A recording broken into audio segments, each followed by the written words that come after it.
If y'all don't, I'm gonna teach y'all.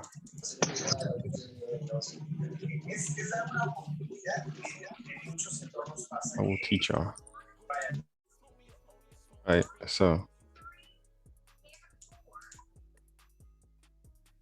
how I get these, I send them in a group chat.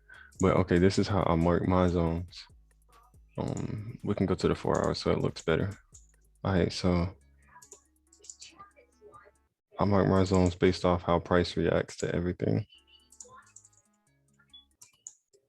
All right, so right here, this is a resistance, obviously.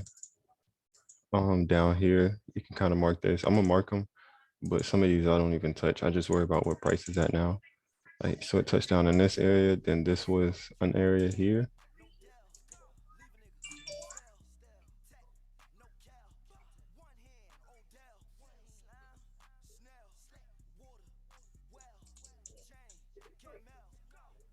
Yeah, all right, bet. And this was an area at a current time too.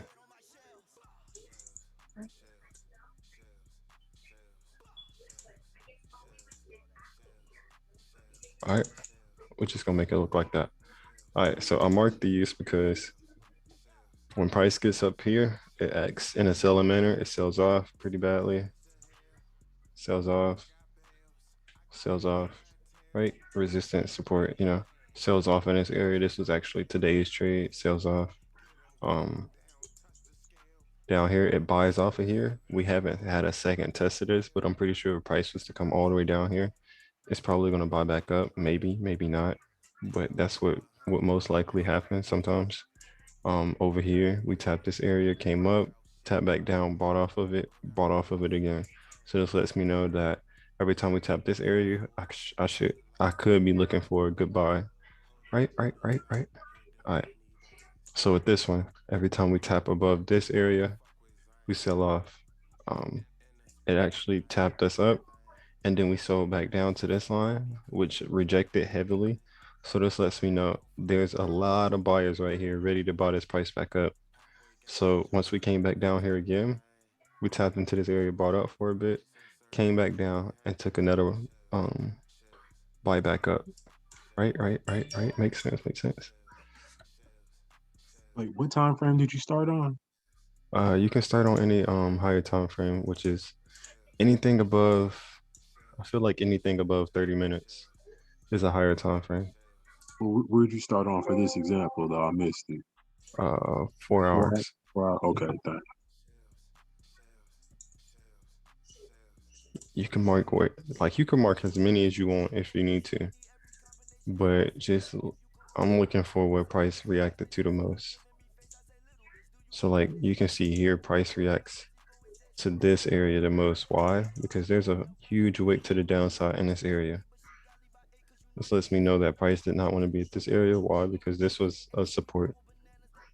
You see how price came up to this area, sold off, but then broke back through it. Came up to here, price always sells at this area. Now we came back to it, rejected. Now we're back up to the upside. With that being said, once we come to here, you could either be looking for sales, or if we have a lot of momentum, we can break through it, and anything above it will be buys. Make sense? Yes, sir. Yeah, so that's a good way. And then even when it comes to like smaller time frames, you can still mark the same thing. Kind of just go back and see where you think price will react to. So like here, everything under this sold off. So you can kind of mark that up if you want to. You can see here we tapped into an area and then sold off from it. So this lets me know, okay, above here we can pretty much buy. Anything below it is a sell, just to keep it simple. But yeah, that's pretty much how I mark my zones, and I kind of use them. I kind of play like a little game with it. I just kind of go find all the wicks as price is going up and see if price is gonna break it or not, and then continue up. So, bro, you basically focus more like from like on the highest time frame. You look at where the most wicks be at. Not even just the most wicks, just where price, like you can just obviously see Yeah, where price would where bounce at. it's where it bounces and rejects from, right? hmm I Like you bet, can bet. just see it. Comes back down. You can see it comes all the way down here and then rejects. Goes back up a little bit. Right now we just in the middle. Bet. That's it. That helps a lot because it lets you know it won't have you in certain uncertainty of what price is going to do. So like when we got up here, I already knew what price possibly could do. That's why I took the sell position this morning. I knew what price may or may not do. If I was wrong, then that means that okay, I can just close my position for a loss and take it for buys. Because anything above this means that we have a lot of bullish momentum, right? Anything below this was Yes. bearish.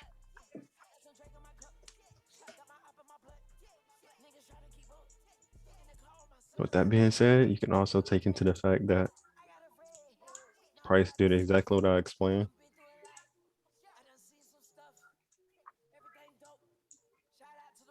Once we got to this resistance, you could also just looked at this. You can see price tap into this area, comes low, taps up, not higher than this high, comes low. This one, if you look at it closely, you can still see that price is not higher than this high, and then comes lower. So then you could have just entered in off any of this, honestly. And then this lets you definitely know.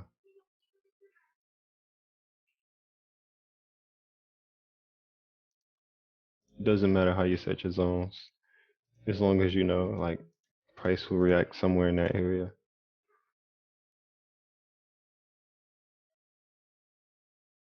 So honestly, you can see all these wicks here. You can mark this up. Above this, it buys off of these lines, like these wicks to the downside. What is it going to possibly do here? It may break, it may just keep continuing to the upside. Just to give you like that sense of confidence to be on the watch for that.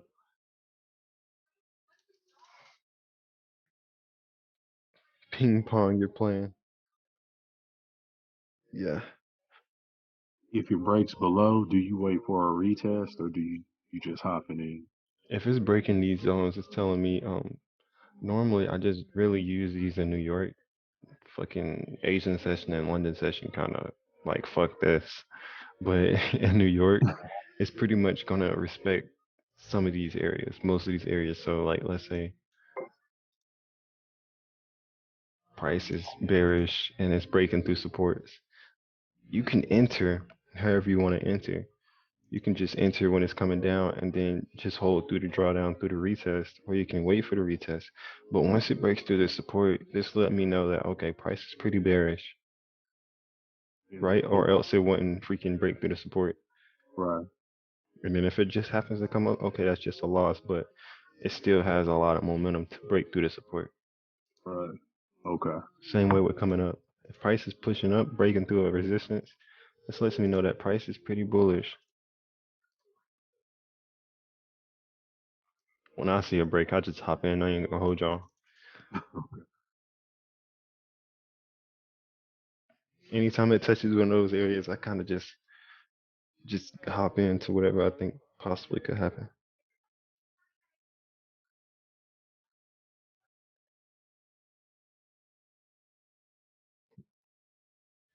How do I just hop in a trade? Hey, you just gotta hop in, man. You gotta be like, fuck it. Go with your first mind. Sometimes it's right. Most of the time. If you're not trading with emotions, like don't trade like, oh, I think this is gonna buy because we've been selling too long. Like make it make sense first. I think we're gonna buy right now because looking at everything else,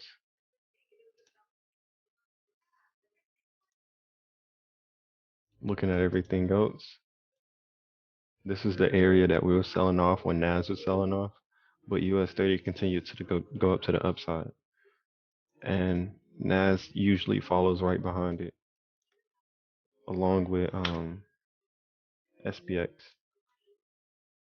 So you can see the same structure as NAS. You can literally see the same structure.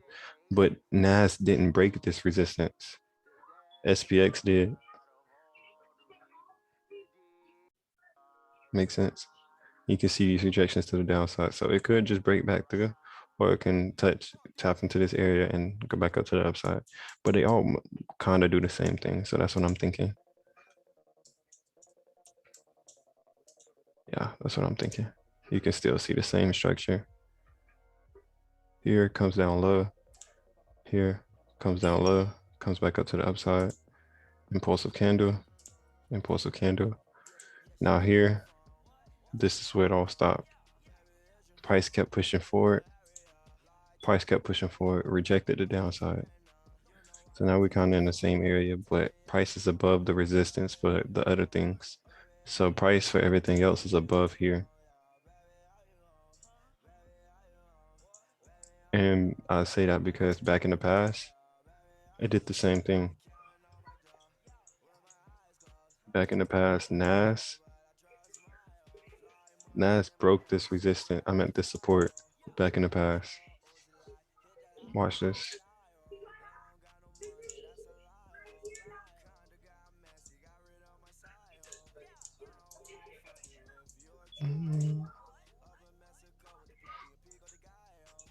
Same support right here for US 30. Same support. Price didn't break this support like it did on NAS. It went up to the upside. Same area. Screwed it out so you can see. Same area. Price broke this support and then eventually came back up a couple days later. Same thing. So that's why I think that.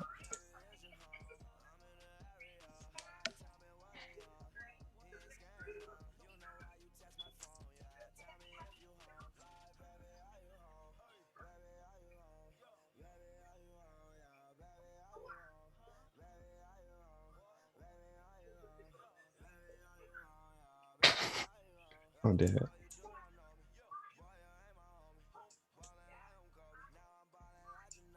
But yeah, that's basically it.